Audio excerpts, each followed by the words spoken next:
ہر دیر اپنے ساتھ خیر لے کر آتی ہے۔ تم یقین رکھو، ہو سکتا ہے یہ تمہاری آخری آزمائش ہو اور اس کے بعد اللہ کا معجزہ ہو۔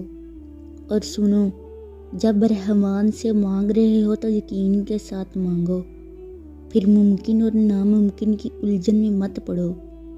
جسے تم مانگ رہے ہو وہ خزانوں کا بادشاہ ہے، اس کے لیے ایک کن کی بات ہے، وہ اسباب بھی بنا دے گا، وسیلے بھی پیدا کر دے گا، بند دروازے بھی کھول دے گا۔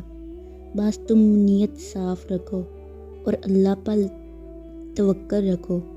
اور سنو، جب انسان اپنے رب پر اس قدر بھروسہ کر لیتا ہے کہ اللہ کے علاوہ کوئی بھی اس کی ضرورت پوری کرنے والا نہیں، تو ایسے لوگوں کو پھر اللہ بھی وہاں سے عطا کرتا ہے جہاں ان کی پہلی حس بھی نہیں پہنچ سکتی۔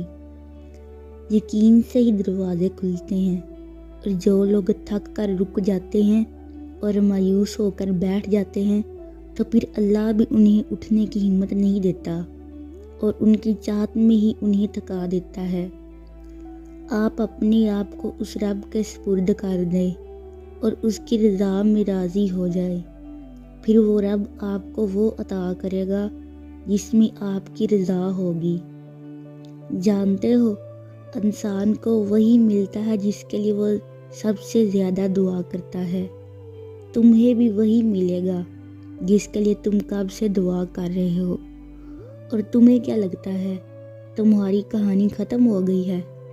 ابھی تو تم نے وہاں بھی ہنسنا ہے جہاں تم روئے تھے، کیونکہ اللہ تعالیٰ قرآن میں فرماتے ہیں، اور تمہارا رب بھولنے والا نہیں۔ تم بس اس ذات پر یقین رکھو اور اس سے پورے یقین سے مانگتے رہو، تمہاری دعا ضرور قبول ہوگی انشاءاللہ۔ اگر ویڈیو اچھی لگی ہو تو چینل کو سبسکرائب کریں اور ویڈیو کو دوسروں کے ساتھ شیئر کریں۔ جزاک اللہ خیرہ۔